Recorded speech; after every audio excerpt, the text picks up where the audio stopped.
The intense sunlight beats down on me.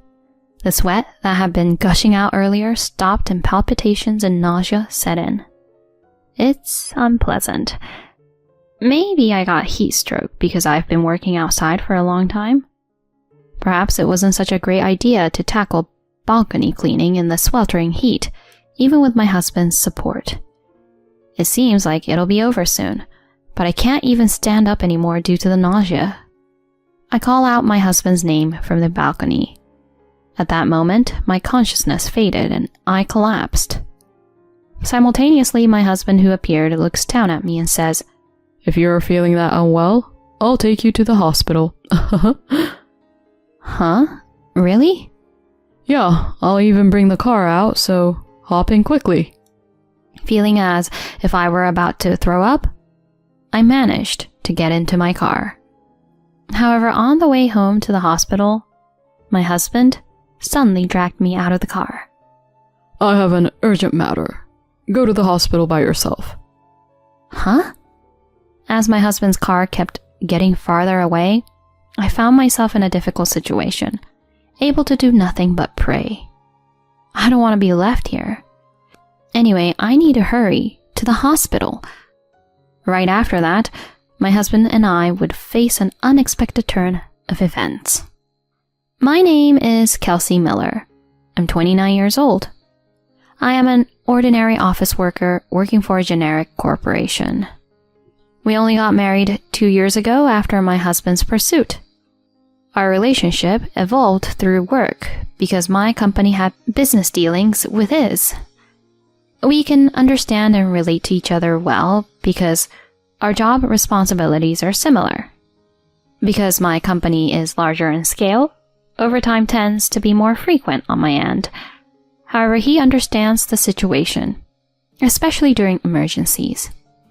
Due to overtime, there are often times when I can't prepare dinner, and household chores end up being postponed to the next day. Yet William doesn't express dissatisfaction or blame me for these situations.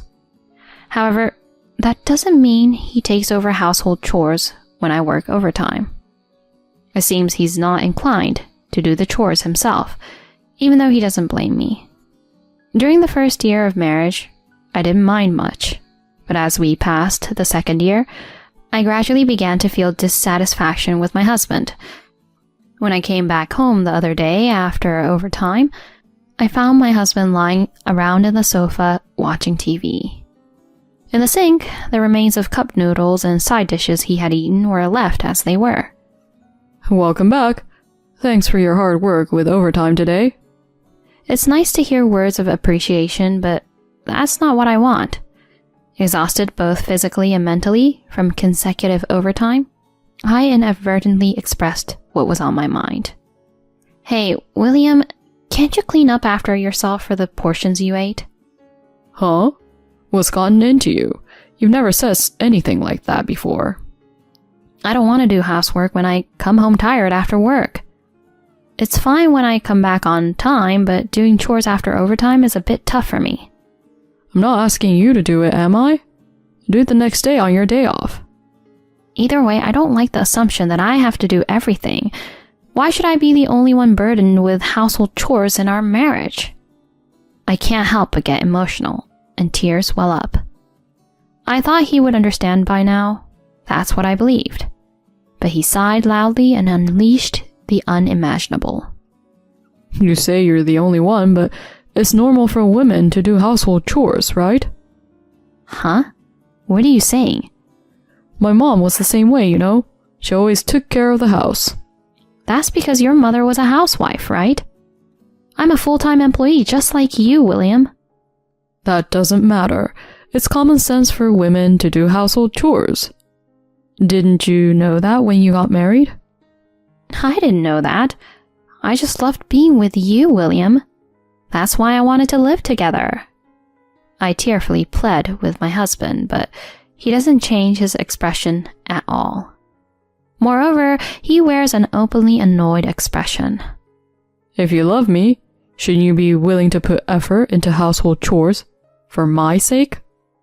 I also want to continue working even after marriage, and I let you work without saying anything. What do you mean? Do you dislike me or something? A wife prioritizing work over returning home early is abnormal, you know. A normal guy would have divorced you by now. Don't you understand that I've been able to maintain our relationship because I'm kind? I'm not prioritizing work over you. I thought that both of us working would allow us to save money for the future. After all, money is more important than me, right? Well, it's fine, but I'm feeling really put off. It's not like that. From that day on, my husband's attitude changed completely. When I come home from work, there's no longer the welcoming greeting that used to be there. He doesn't help with household chores or assist on weekends. For some reason, my husband's return home time gradually became later. My husband is closer to his office than I am to our apartment, so until now, he has been home before I am. Lately, my husband has been coming home noticeably later. Moreover, he started returning past midnight without any concern. As a result, I naturally end up spending more time at home. In the past, on days off, we used to enjoy drinking together, but now, those moments of couple time have significantly dwindled. He's late again today. I wait for my husband to talk to him, but even after midnight, he doesn't return. I waited until around 1 a.m., but since there was no sign of him coming back, I went to sleep first. The next morning, when I woke up, my husband was on the sofa in his suit. I tidy up the beer can that he probably left half empty, despite feeling disgusted by his sloppy appearance. At that moment, I noticed his smartphone under the sofa was blinking. This blinking is probably indicating a new message. Usually I wouldn't pay much attention, but for some reason it bothered me this day. Apprehensively, I picked up my husband's smartphone and secretly placed his finger on the fingerprint sensor to unlock it. When I checked the contents, his usual messaging app was displayed. Maybe there is something not good in here. With determination, I opened the messaging app. However, there were no traces of suspicious exchanges. Thank goodness, I was overthinking it. Then I realized that the notification I just received was apparently not from the Messages app, but from the Mail folder. When I tapped the email folder slowly, emails were categorized into work, private, and more. In one of the categorized folders, there was one with a heart emoji. Apprehensively, I opened it, and there were traces of an unbelievable exchange. Are you kidding me? Is he cheating? In the folder with the heart emoji, there were signs that my husband was exchanging messages with someone who appeared to be his affair partner. The contents included phrases like, "I love you" and "I want to be together soon." The moment I saw those, everything went dark in front of my eyes. Could it be that William is cheating? Since when? Why would he cheat when we're married? His attitude changed since that conversation we had, but could it be from that time? As I traced back the exchanges, it seemed their relationship had started quite a while ago. Initially, they seemed to go out for meals together, but after he became distant with me, there were records of my husband actively inviting her, staying at her place until late at night. I transferred those exchanges to my own smartphone and headed to the detective agency on the same day. There, I decided to request an investigation into my husband's affair. After that, I tried to maintain as normal a life as possible so my husband wouldn't suspect anything. Even William probably doesn't think I know about his affair. Although I didn't pay much attention before, he spends significantly more time looking at his smartphone compared to before. Presumably, he's in contact with his affair partner. 2 weeks later, I received a message from the detective agency saying, "We've gathered enough evidence."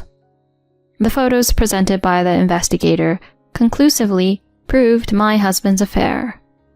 Surprisingly, there was no shock, just overwhelming anger, I took the evidence home and decided to discuss the matter with both sets of parents involved. On the weekend, a few days later, I asked them to come over without my husband knowing. As I cleaned the room to welcome them, finally in the early afternoon, my husband returned home.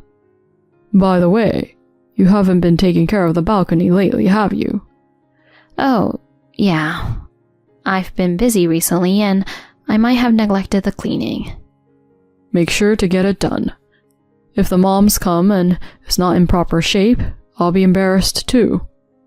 If that's the case, couldn't you help a bit? I always say it, don't I? Household chores are a woman's job. Having uttered those words, my husband left the living room and returned to his own room. Soon this relationship will come to an end. He still doesn't know that. I reluctantly went out to the balcony and started cleaning.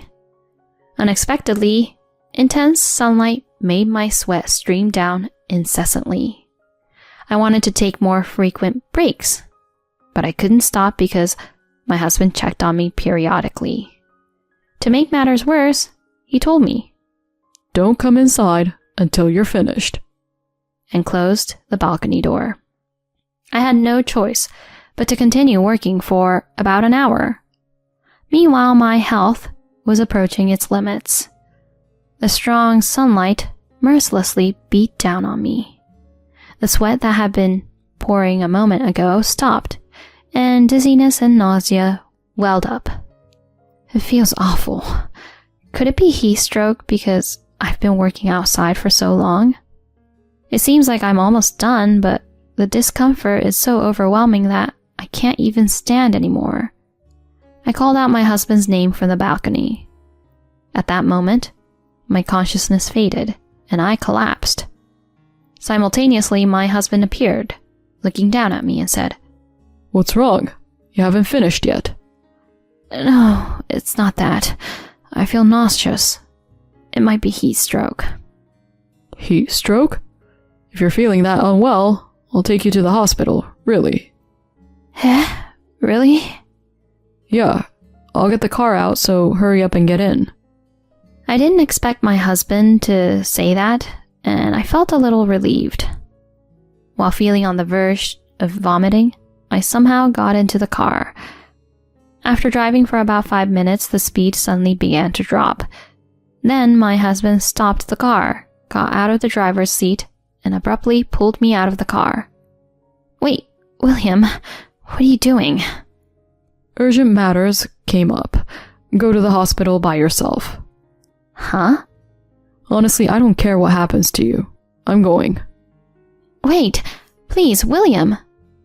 As if to drown out my voice, my husband's car kept getting farther away. I had forgotten about my physical discomfort, consumed by anger toward my husband.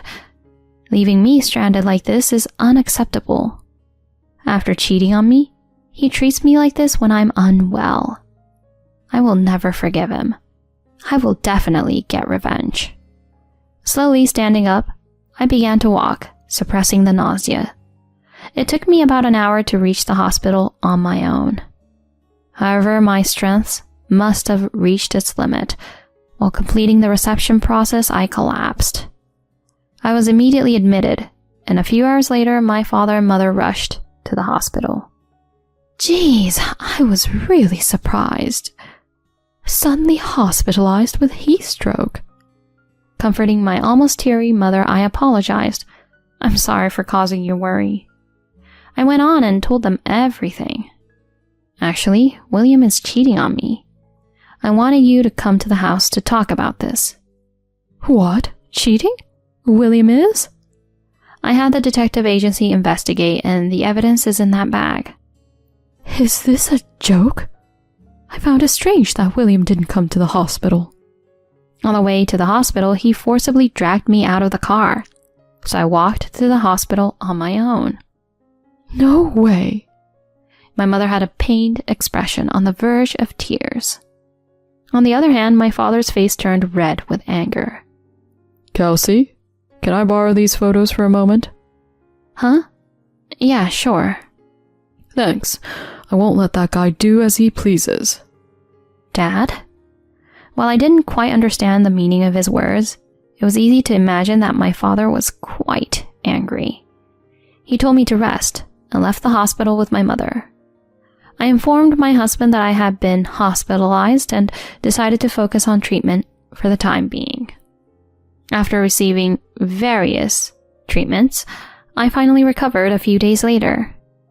My mother came to pick me up and she drove me home. I'm back. When I opened the front door, there were a large number of shoes scattered about. Clearly, not my husband's. Hastily heading to the living room, I found my father and in-laws there. Next to them, my husband beaten up and a pale-faced woman were slumped over. What's going on? When I asked, my father spoke coldly. After visiting you, Kelsey, I went to see William's parents, to show them evidence of the affair. Is that so? Yeah. And then William's parents came to this apartment with us. And wouldn't you know it, William and this woman were inside. You informed him about your hospitalization, didn't you? Could it be that he knew I was hospitalized and brought his mistress into our home? That's exactly what happened. Thanks to that, we were able to witness the affair scene with our own eyes. It seems that the beating my husband received left him in a terrible state. Even my mother and mother-in-law, who are usually so kind to me, stared at him with a devilish look on their faces. My husband, perhaps no longer able to bear their attitude, complained to me with tears in his eyes. I didn't mean it, Kelsey. It wasn't like I was serious about that relationship. This was just a fling. A fling? After all those messages about wanting to be together quickly? It was just a spur-of-the-moment thing. What I truly love is stability. The affair partner, reacting to my husband's words, started making a fuss. Amidst their quarrel echoing through the room, I slammed my hand on the table, silencing them. You've got to be kidding me. Do you really love me? Then why did you leave me there in such a bad shape? There was even a chance I could have died. Despite that, you prioritized your affair over me. And that's not all. Wait, it's not what you think.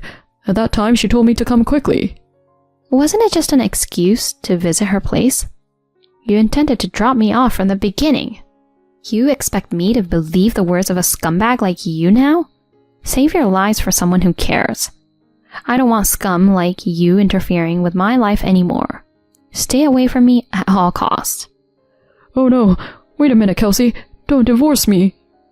After my husband said that, I took out the divorce papers from my bag. I had received them from the city office on the way back from the hospital. I slammed the divorce papers in front of my husband and then went back to my parents' house. With the corporation of my in-laws later on, a completed divorce form was sent. I signed it and submitted it to the city office. We were officially able to dissolve our marital relationship. After that, I consulted a lawyer and demanded compensation from both William and his affair partner. The affair partner, who was living paycheck to paycheck with a part-time job, struggled to make ends meet with the repayments. Eventually, she had to rely on her parents, and it led to the inevitable breakup with William. On the other hand, news of William's affair and divorce quickly spread in the company. Although he didn't get fired, unable to endure the cold attitude from those around him, he eventually resigned on his own. His own parents disowned him, and he is now working part-time jobs.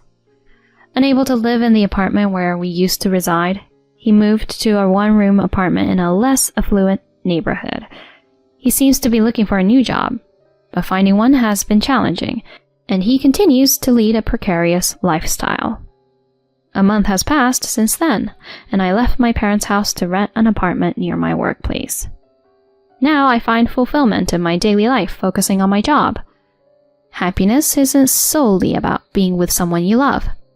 I have learned this firsthand. From now on, I want to live a wonderful life, prioritizing my own feelings.